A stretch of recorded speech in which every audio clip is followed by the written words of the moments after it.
vai tratar aí sobre como a reforma tributária vai impactar nas administrações tributárias do Estado e também dos municípios, principalmente dos municípios.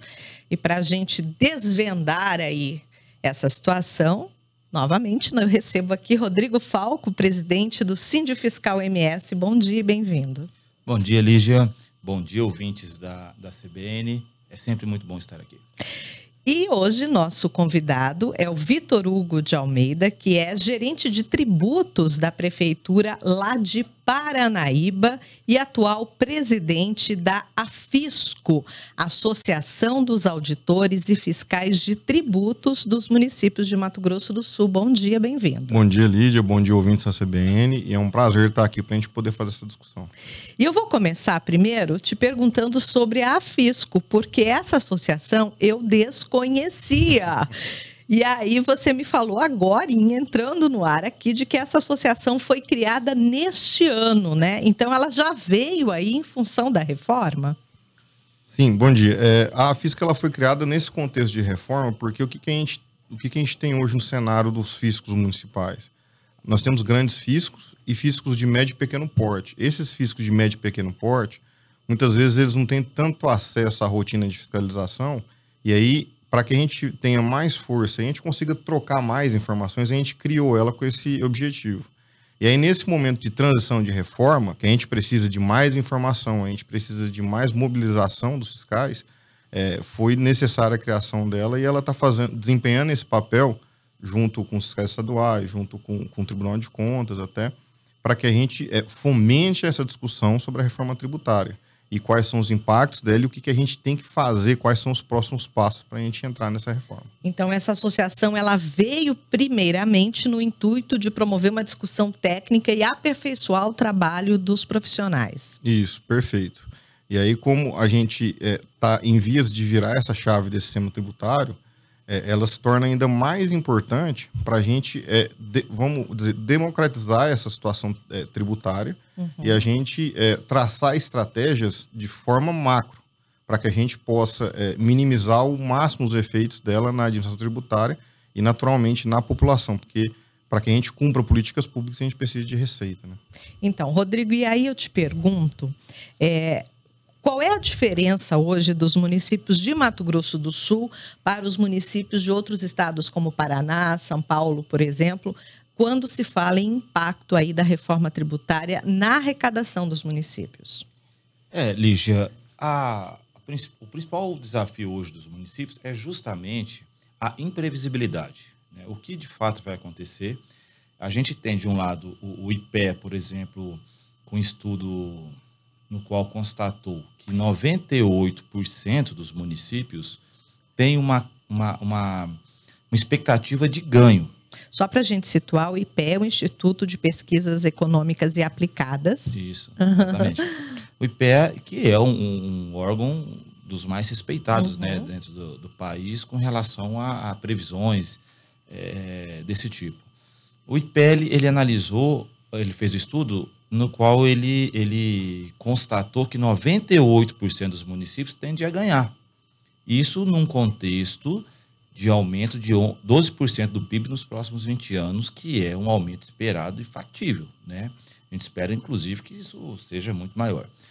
Bom, ocorre que a análise técnica dos fiscais dos municípios do Mato Grosso do Sul já aponta que, especificamente, os nossos municípios têm um problema. Porque e aqui o Vitor Hugo vai poder explicar melhor, a maneira de se calcular, tanto o tributo hoje, devido aos municípios, que a gente vai migrar da produção do ICMS. O sistema de compensação, você fala? Não só compensação, mas para quem é devido. Tá. É devido hoje no consumo. Tá. É naquele município que vai consumir. E nós temos uma peculiaridade, agora eu vou te responder. A nossa peculiaridade, do estado do Mato Grosso do Sul, como outros estados, como Paraná, por exemplo, é que nossos municípios são menores em questão de população. O próprio estado é pequeno. Nosso estado inteiro ele é menor do que alguns municípios do interior de São Paulo, por exemplo. Então, nossos municípios são pequenos. Então, quando a gente adota na reforma critérios populacionais para compensação, e muda o tributo para ser cobrado no destino, a gente sofre uma desvantagem. E aí nós temos, por exemplo, os municípios de Figueirão e Paraíso das Águas, que têm a menor população no estado, seriam então os mais prejudicados. Seriam prejudicados nessa nova realidade, tem um desafio. Esses municípios, na realidade, só que a gente tem uma outra discussão aqui, que é uma discussão que já vai para uma outra direção, que é a seguinte: muito bem, de fato, nós temos um critério populacional que vai prejudicar esses municípios. Entretanto, nós estamos falando aí de 2 municípios que não têm administração tributária estruturada. Não é isso? Isso. Eles não têm administração tributária estruturada. Os mais jovens municípios do estado. E eu vou te falar que a grande maioria dos municípios em todo o país não tem uma administração tributária estruturada, tá? Com carreiras fiscais, com uma estrutura de fiscalização, de cobrança tributária. Eles vivem mais de repasses e na cobrança de tributos mais fáceis, que é os patrimoniais, que é o IPTU, né, e o ITBI. Muito bem. Esses municípios que não têm essa administração tributária estruturada, eles não têm receita da tributação própria sobre o consumo. Eles recebem uma parcela do ICMS cobrado pelo Estado, atualmente. Certo. Né? Mas o que eles deveriam fazer? Aqueles que têm uma administração tributária estruturada, eles cobram ISS. Mas são poucos os municípios. Veja que um município, que é São Paulo, que tem 5% da população, ele tem quase 70 e poucos por cento de todo o ISS que é cobrado vai para lá, não é isso? Acho que 5% dos municípios que somam 5,6% da população ficam com 80% de ISS cobrado no município, tá? No país. Então, há uma concentração muito grande. E a reforma tributária vai trazer uma distribuição. Por quê? Porque todos os municípios vão ter acesso à tributação sobre consumo, com a base ampla, que é tanto os bens como os serviços. Então, mas aí como fica a situação de municípios pequenos como esses que eu citei? Aí que está. Com a reforma, a administração tributária vai ser gerida, vai ser realizada pelo Comitê Gestor do IBS, de forma centralizada. Né? Então, da mesma forma que o contribuinte vai ter ali uma apuração assistida, que esse órgão vai fazer a apuração para o contribuinte, esse órgão também vai promover através, e aí que está a grande discussão, que a gente não sabe como que isso vai ser operacionalizado, mas esse órgão ele vai administrar o tributo de todos os municípios do país, de uma certa forma. Então, como que vai ser essa fiscalização? Tem município que tem fiscal, tem município que não tem fiscal. Vai usar e lembrando que é o mesmo tributo que é do Estado. Então, nós temos fiscais no Estado, fiscais dos municípios que têm fiscal, município que não tem fiscal, todos sendo um tributo único para todos esses entes, administrado por um órgão centralizado em Brasília. Então, e essa é a grande entra a associação nesse caminho, é isso? A preocupação da associação é justamente desse contexto. Isso. Trazendo assim para a discussão, primeiro, ninguém é contra uma reforma. Sim. Realmente a gente tem que fazer a reforma. A gente precisa entender essa reforma, né? Agora, o que os municípios, os gestores têm que entrar é na discussão prática do que vai acontecer. O que a gente vê muito, e data máxima, Vênia, o IPEA é um instituto de altíssima credibilidade, mas assim, quando a gente traz isso para o dia a dia, eu vou trazer, por exemplo, a gente fez vários estudos, por exemplo, do REREL, do terceiro bimestre, do sexto bimestre de 2003, que é um relatório orçamentário que demonstra toda a receita fiscal dos municípios. Tá. E o que a gente vê? Qual que é o cenário hoje, dado ao pacto federativo que a gente tem? Nós temos hoje, dos 79 municípios, 13 municípios onde a arrecadação dele inteira, que os tributos contribuem com 20% dessa arrecadação. Ou seja, ele ainda vai ter de 80% a 70% de transferência corrente. E eu tenho um município, mais para trás, que ele tem uma alta dependência da transferência corrente, que são transferências que vêm de CMS, FPM, que chegam a 90%. Então, nós temos esse problema de pacto federativo, que não é bem a questão agora. Mas, assim, para a gente ter uma visão de como que vai impactar a reforma, eu trouxe um município, por exemplo, dentro desses 13, que ele tem uma administração tributária formada, ele tem ali 20% de toda a arrecadação dele de tributos municipais. ele arrecada, por exemplo, uma receita anual de 267 milhões.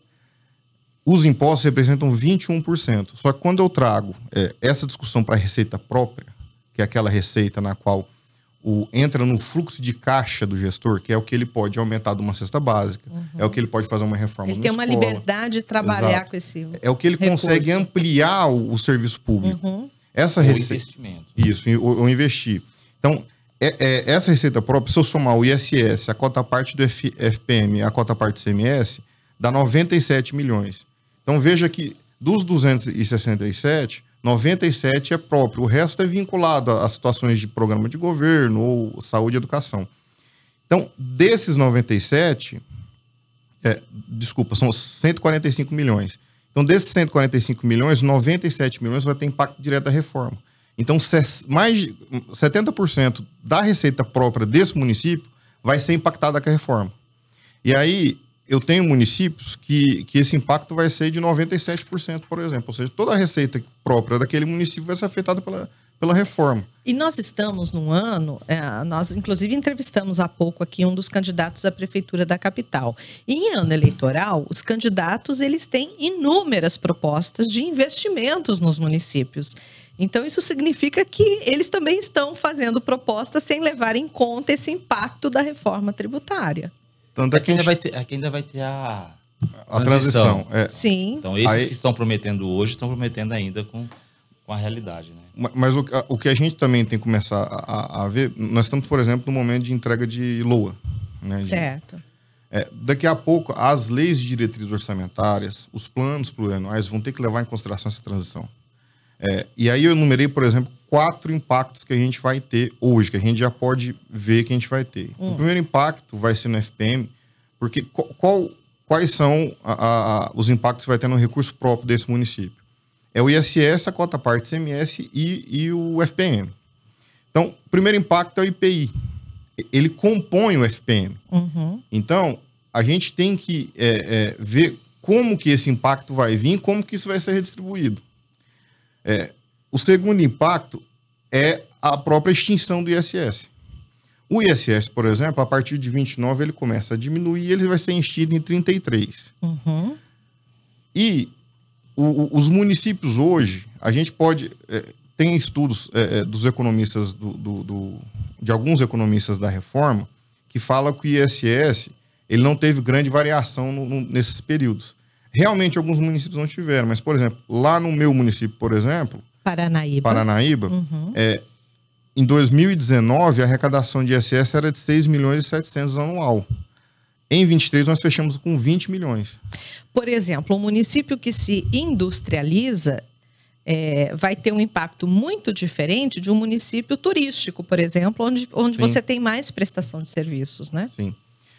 E a questão do setor industrial, do setor primário, ela vai agravar esse impacto na questão da redistribuição, que aí eu vou entrar nela aqui também. Então, o terceiro impacto seria essa redistribuição. Agora, a gente tem que dividir essa redistribuição.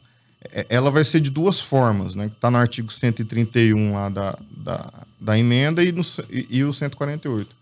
Porque a redistribuição, nós vamos ter duas. Uma é que visa amenizar a perda de arrecadação.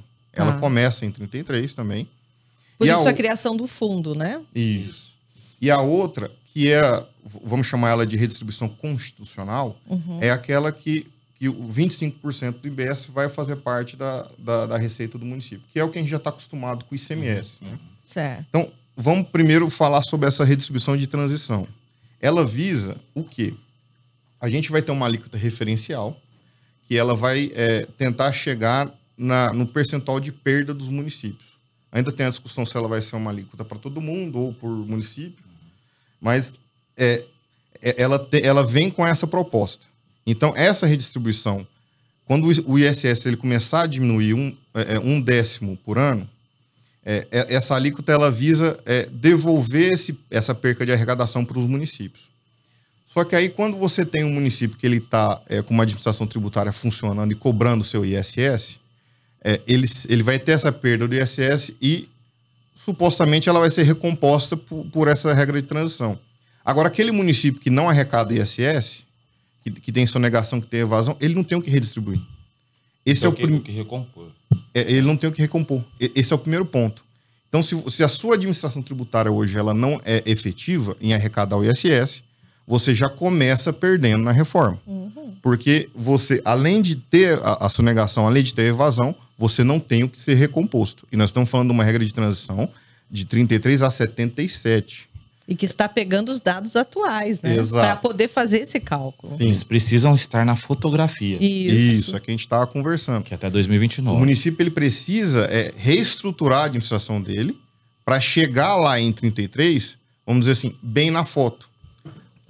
Com a sua receita de ISS efetivamente arrecadada. Porque se ele tiver essa sonegação ou essa falta de eficiência na arrecadação, ela vai ser espelhada na sua redistribuição. Então, esse é o primeiro ponto. Tá. O segundo ponto, a gente vem para a redistribuição constitucional, que vai ser ali dos 25%.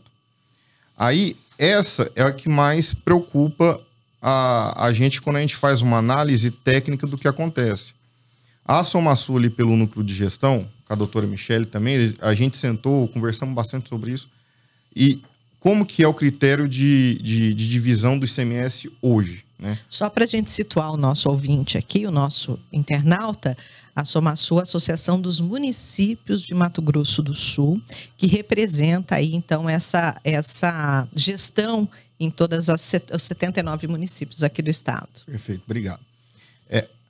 65, ela tem uma escala de percentual, mas 65% dela é sobre o VAF, que é o valor adicionado fiscal. Então, assim, o que é o valor adicionado fiscal?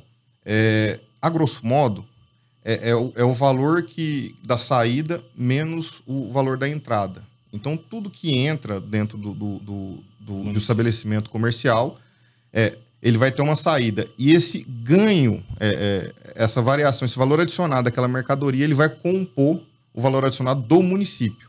Isso é dentro, só para complementar, isso é dentro da indústria de transformação, né, que é a industrialização. Então, os municípios industrializados, eles têm um VAF maior, que é o critério utilizado hoje. Só para ajudar. E, então, esse critério, ele favorece o quê? Ele favorece aquele município que ele tem um comércio, uma indústria, uma economia mais pujante. Então, vamos aí colocar, por exemplo, Três Lagoas, então. Né? É um município que estaria tendo vantagem aí nessa situação. Hoje. O problema é quando virar a chave. Tá, então vamos lá. Vamos virar a chave. E aqui, então, primeiro, aquele gestor, aquela gestão que ela privilegia a busca por investimento no seu município, empresas se instalando, busca de benefícios fiscais, esse gestor, ele está investindo em trabalho, em mão de obra para o município dele, em investimento, e também em ICMS, porque ele vai aumentar o VAF. Então, esse é o primeiro ponto. Ele recebe mais ICMS. Quando a gente vira a chave, a gente passa para um critério que ele é 80% populacional. A gente joga fora a questão da pujança da economia do município e a gente joga ele quase que inteiramente para uma questão populacional. Aí os municípios que nesse período atraíram mais moradores, né, indústrias que agregaram a população, também vão ter uma certa vantagem. Eu vou dar 3 exemplos aqui. Por exemplo, um município pertinho do nosso ali, que é muito pujante na economia dele, é Chapadão do Sul. Porque questão do agronegócio. E ela tem uma arrecadação maior que a nossa. Então, nós somos um município de 42 mil habitantes. E lá é 30 e poucos. 30 mil habitantes, por exemplo. Tá. Então, eu tenho um município que, quando a gente fizer o corte, Paranaíba... Deixa eu só fazer... Ele tem uma arrecadação maior com relação ao ICMS. Entendi. Que é a parcela do ICMS que vem do Estado. Perfeito. Então, quando a gente fizer o corte, por ele ser um município com menos população, ele vai receber menos. E ele está com toda a sua despesa estruturada numa receita que é maior.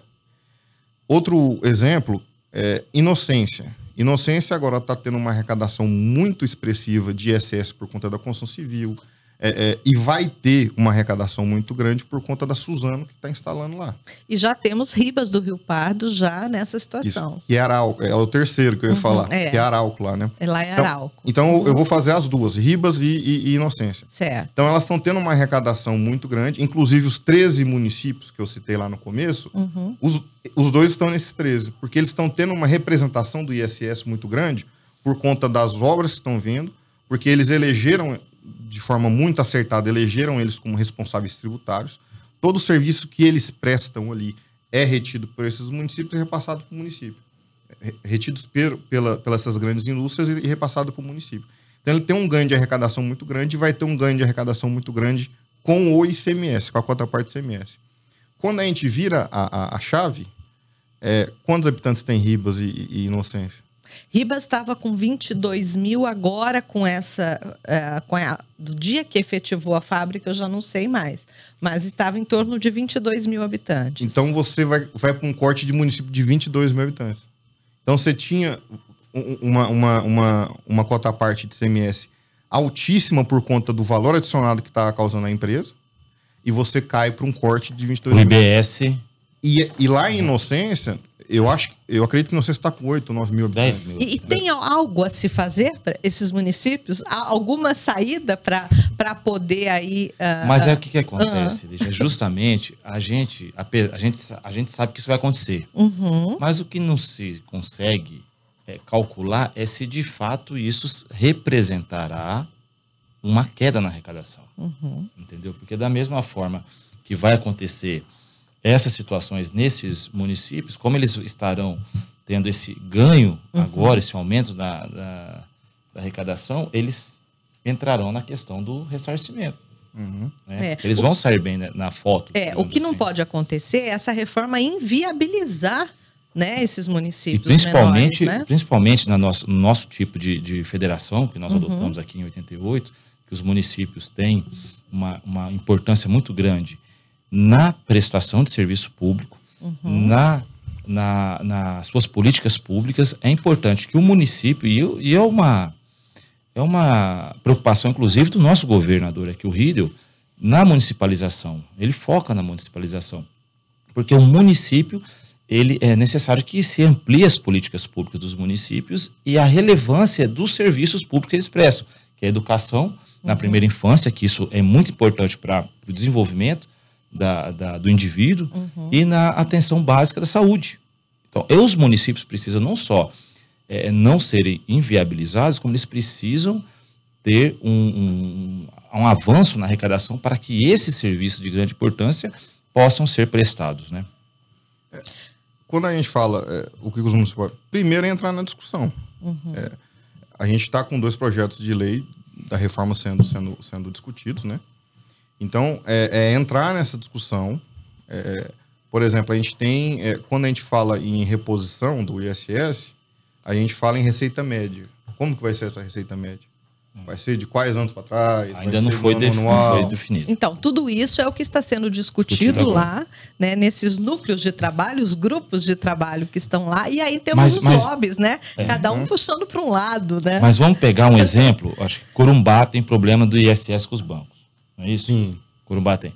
Veja que eles não conseguem cobrar ISS dos bancos. A partir de agora, todo mundo vai receber ISS dos bancos. Por quê? Porque a administração tributária que vai atuar do IBS será realizada pelo comitê gestor do IBS. Então vai ter uma equipe, vai ter uma tecnicidade, vai ter estrutura para se cobrar esse ISS que hoje muitos municípios deixam de arrecadar. Então, é uma receita nova que vai entrar. O ISS dos bancos, ele é engraçado porque, assim, a gente recebe aquilo que é declarado pelos bancos, na 717, vamos colocar. E tem que acreditar. E aí, quando a gente entra nessa discussão, é uma discussão que a gente tem, primeiro, o conflito com o IOF, que aí ele tende a acabar também, né? O Imposto sobre Operações Financeiras. Aqui a gente traduz tudo, tá? Então... E a gente tem outras grandes receitas de ISS que muitos municípios que têm um porte maior e uma administração tributária mais estruturada, Corumbá, Ponta Porã, Campo Grande, Três Lagoas, que essas discussões já são da rotina deles. Então, E para alguns municípios, não. A gente tem município que teve concurso para auditor fiscal há 2 anos atrás. Nossa. Não tinha no quadro. Então, Primeiro auditor fiscal. Nossa. Tem município que cartório não pagava ISS, que o banco não recolhia. Então, assim... Tem uma dificuldade ainda dos municípios, para o contribuinte, para o ouvinte entender também. O ISS, que é esse principal imposto aí dos municípios, o município vive em conflito. Tem ora com a União, com relação ao IOF, né? Ora com os estados, com relação ao ICMS. Existem grandes conflitos aí que vão parar no STF, que é discussão. Essa operação, ou essa prestação incide ICMS ou incide vai incidir ISS? aonde, né? Construção civil. Na construção civil, aí você tem também contribuições do governo federal. Então o município, ele menor, ele está sempre brigando, discutindo com o estado ou com a União. Isso vai acabar. Por quê? Porque a base será ampla. Então tudo vai incidir a CBS e vai incidir... Sim, vai simplificar, vai simplificar, né? Então vai acabar essa discussão e tende o que se espera é que vai simplificar também para a administração e para a fiscalização. Aí a nossa preocupação, primeiro, o que fazer, né? Primeiro é entrar na discussão. Segundo, você tornar eficiente a sua arrecadação que você tem agora. Porque quando chegar nas regras de transição, isso será espelhado para fins de recomposição, para fins de cálculo de alíquota referencial, porque se você chega lá de forma ineficiente, é natural que isso vai ser replicado.